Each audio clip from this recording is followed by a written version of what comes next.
What if the happiest country in the world isn't happy at all? For 7 consecutive years, Finland has topped the global happiness charts, painting a picture of a Nordic utopia filled with serene landscapes and a flawless social system. But this is a dangerous misunderstanding.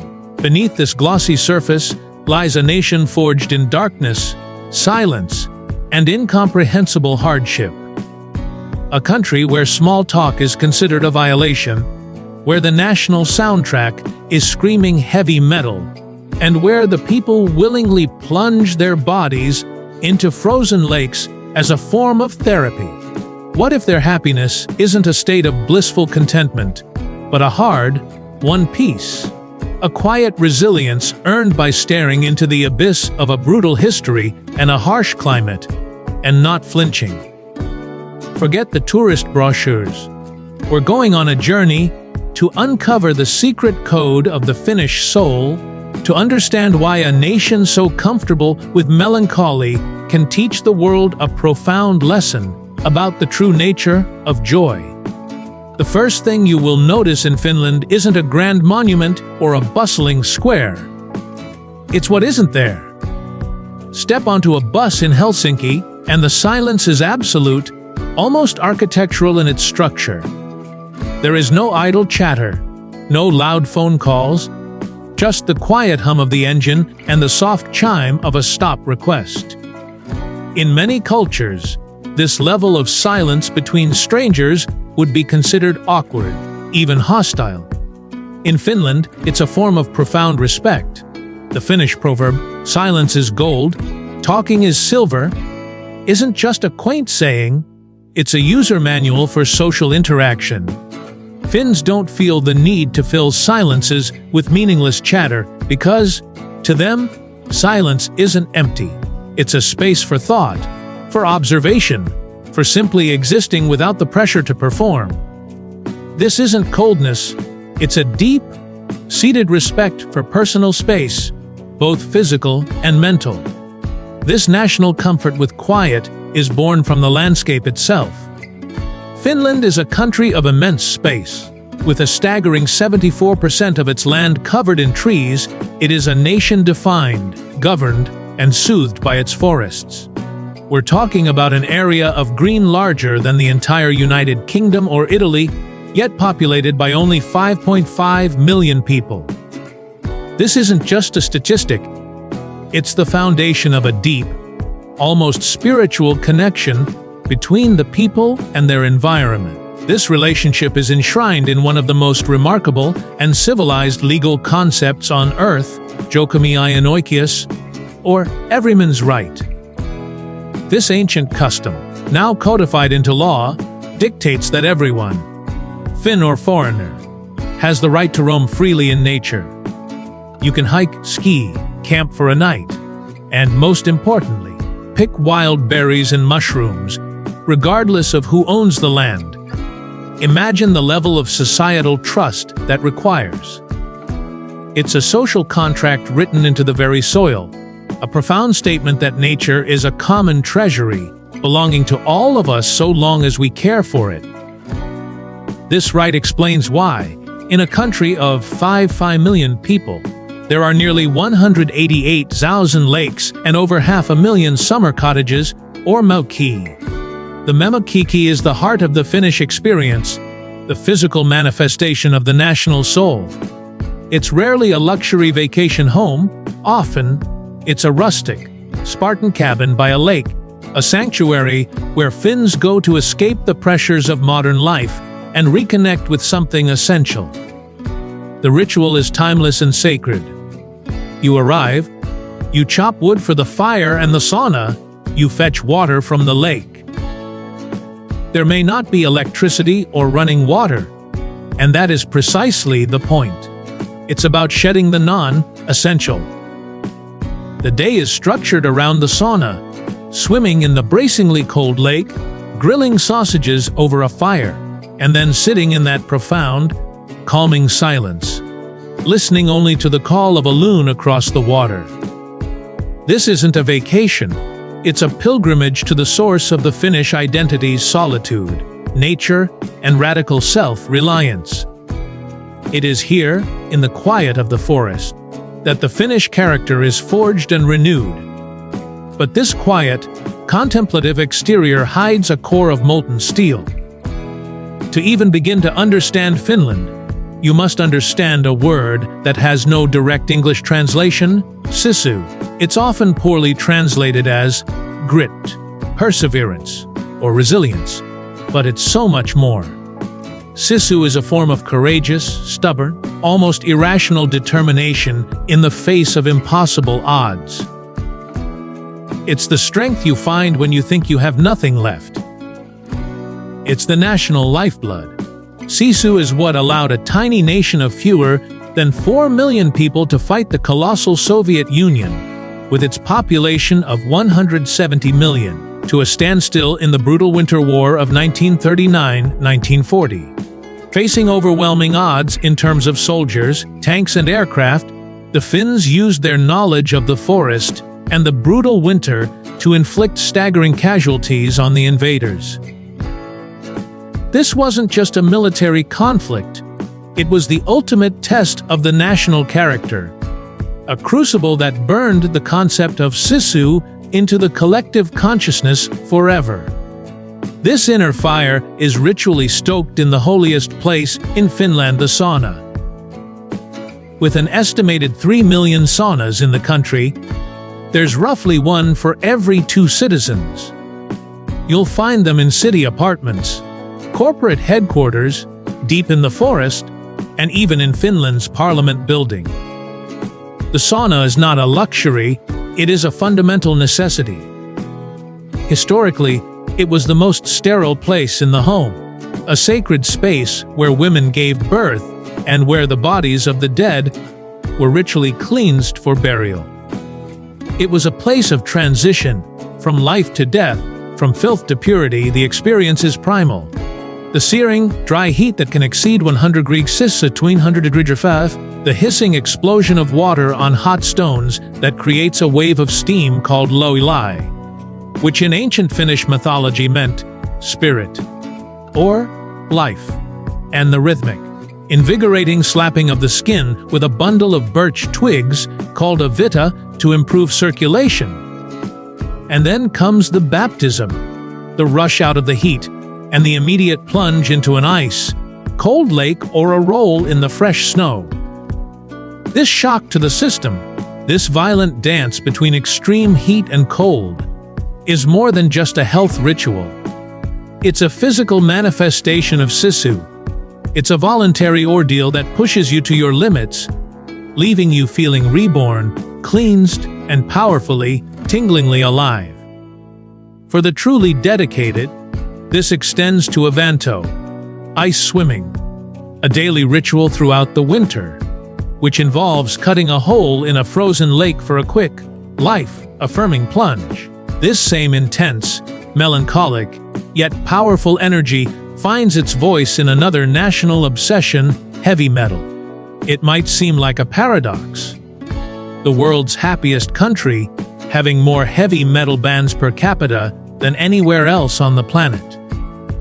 But it makes perfect sense.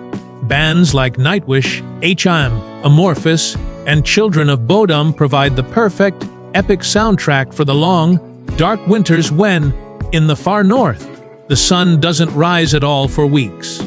Their music, often soaring and sorrowful, explores themes of nature, mythology, loss, and perseverance. It's a socially acceptable outlet for the deep, powerful emotions that the culture of silence discourages in everyday conversation. Metal isn't a fringe genre in Finland, it's mainstream.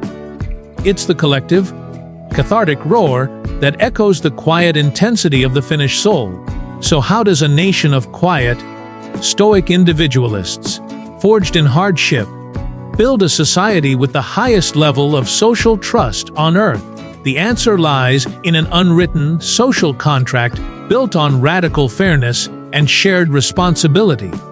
And nothing illustrates this better than the Finnish approach to traffic tickets.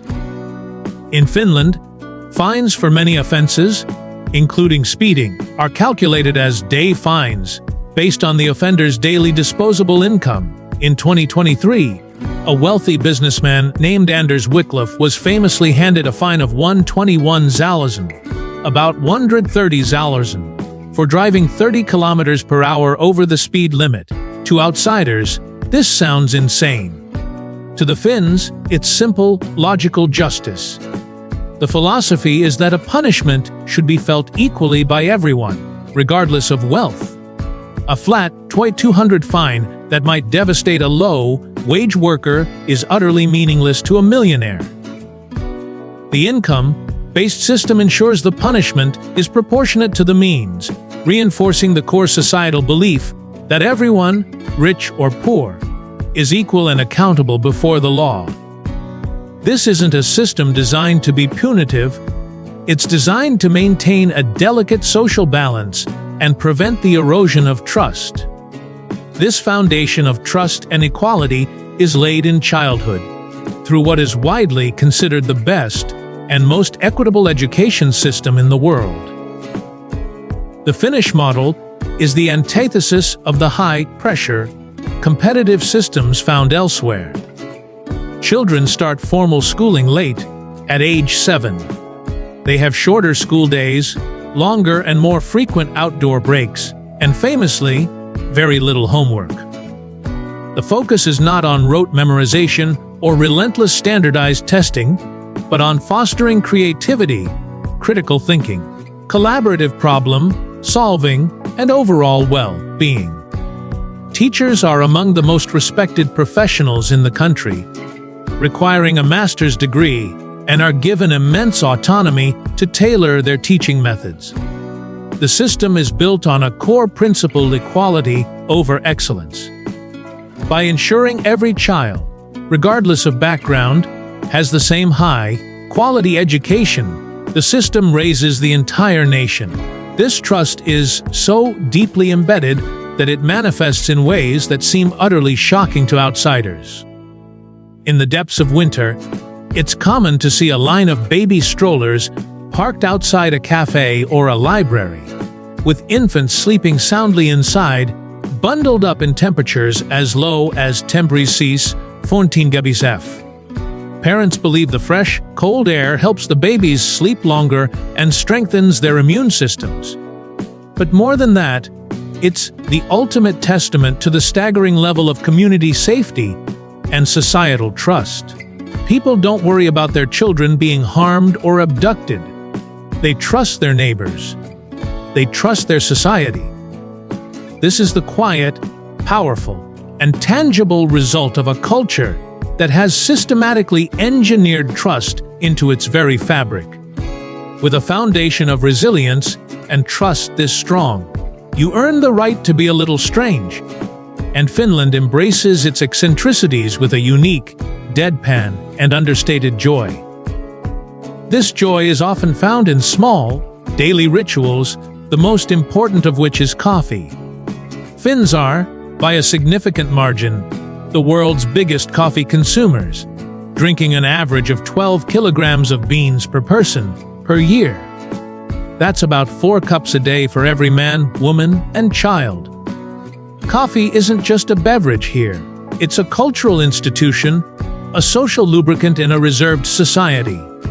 It's so vital that Finnish labor laws legally mandate 2 15-minute coffee breaks, known as kavatauko, for most workers. It's a moment to pause, socialize, and enjoy a cup of their preferred light, roast coffee, often paired with a korvapusti, a delicious and aromatic cinnamon bun. It is, in essence, a legally protected right to a small, predictable moment of daily happiness.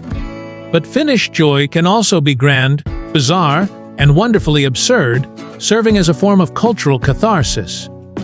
Every July, the small town of Arvai hosts the wife, carrying world championships. Men from around the globe come to race through a grueling 250-meter obstacle course, complete with a water pit, with their female partners slung upside down over their backs. The origin is murky, with legends tracing it back to a 19th-century robber named Herkko Rosvo Ronkkinen, who either stole women from neighboring villages or trained his thieves by making them carry heavy sacks.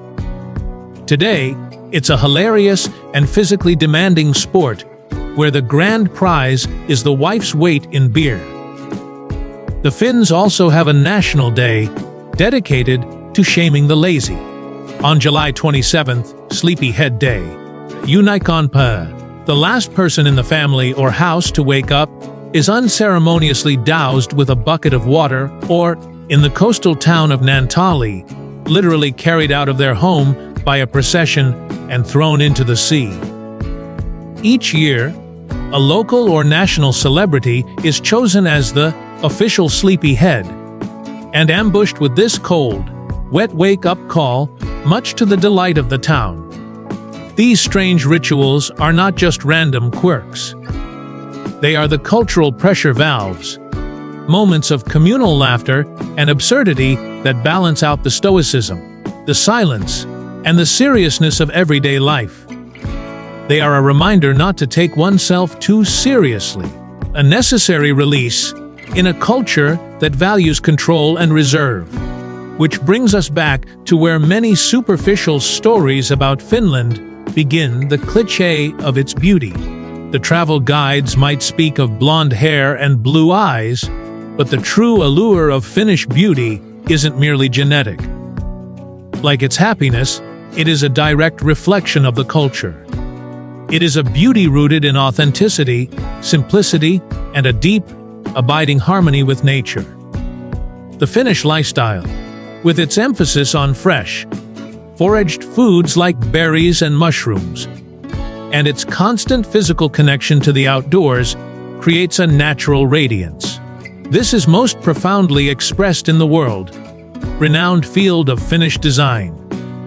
Think of the bold, organic patterns of Marimekko, whose Nikko poppy print became a global symbol of post-war optimism.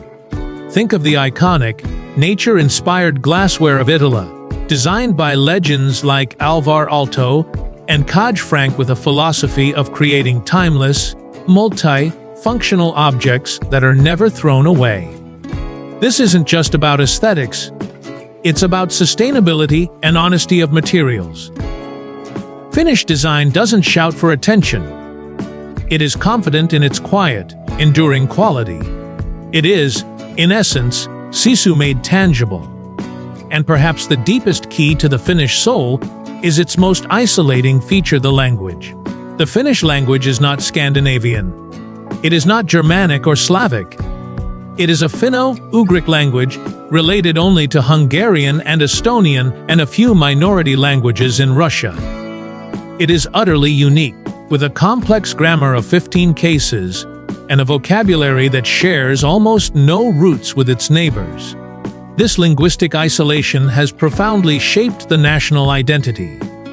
It created a sense of being other, a cultural island between Sweden and Russia, forcing the Finns to rely on themselves and forge a uniquely resilient identity. And from this unique culture came a gift to the world: the Moomins.